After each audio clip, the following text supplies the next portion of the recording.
Ito mga paps, meron nga pala nagre-request sa atin para sa tutorial paano i-connect yung ating Blaze ST1 Pro.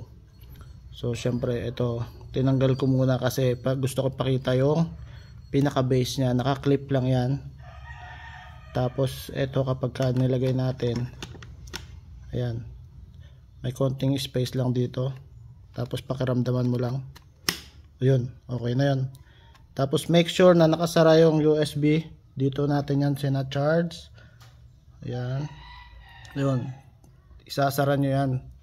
Kasi para pag umulan, hindi siya pasukin ng tubig. And ito naman, always nakakonect dapat yung USB cable natin. Ito.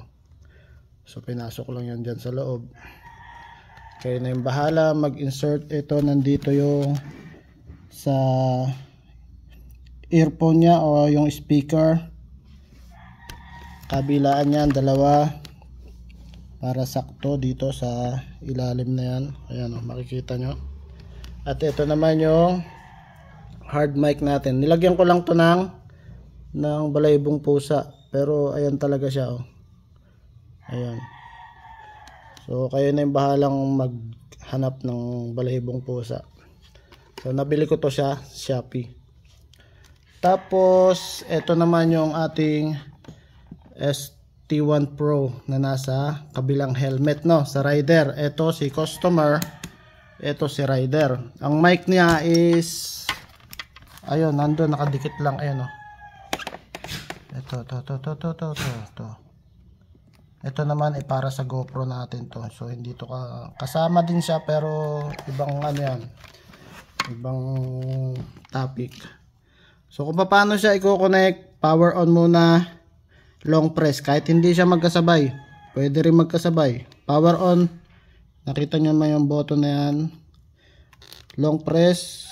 So kailangan natin gumawa ng tutorial para daw sa followers natin na nagre-request. So yan, nagkaroon na ng blink na blue.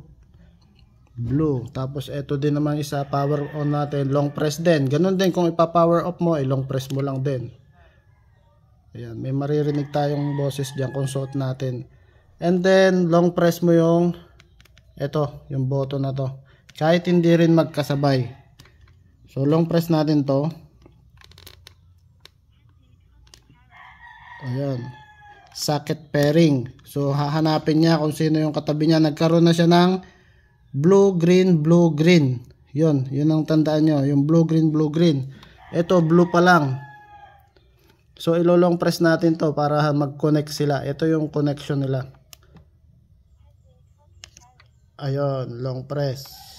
So meron pa diyang isa ba, for example, in-off ko na to. Hindi, bumaba na si customer, nagkausap kami, sumakay, nagkausap, binaba ko na, din-wrap up ko na. I-off ko na tong sa kanya kasi ilalagay ko na sa top box. Off, power off.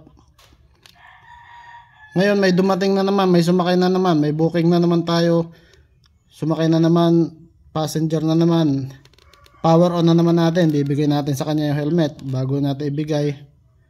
Ayan. So ang ganun pa rin, kulay blue pa rin siya.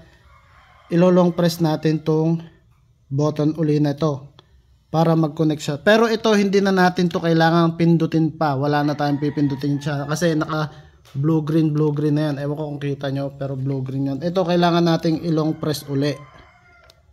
Nung una nalilito ko, ang ginagawa ko, pinipindot ko uli yun. Pag pinindot ko uli yun, madidisconnect siya. Yun. Kung halimbawa gusto mong ayaw nyo mag-usap, pwede mong i-off to o kaya i-disable na lang to. Ganon, di ba? Pwede mong disconnect yan. Halimbawa, nababahin ka, gusto mo, ayaw mo marinig ng rider o ayaw mong marinig ng kasama mo, i-disconnect mo muna, tapos bumahin ka o kaya umubo ka. Okay lang yon. Tapos ilong press mo lang uli, magko-connect na. Ganun kasimple, ganun kadali lang, no? So sana may mga nakarelate. So eto yan, pinopromote natin, lagay natin sa yellow basket, Blaze ST1 Pro. Mas maganda siya. So yung battery niya is maabot ng 25 hours. Depende siyempre sa paggamit mo.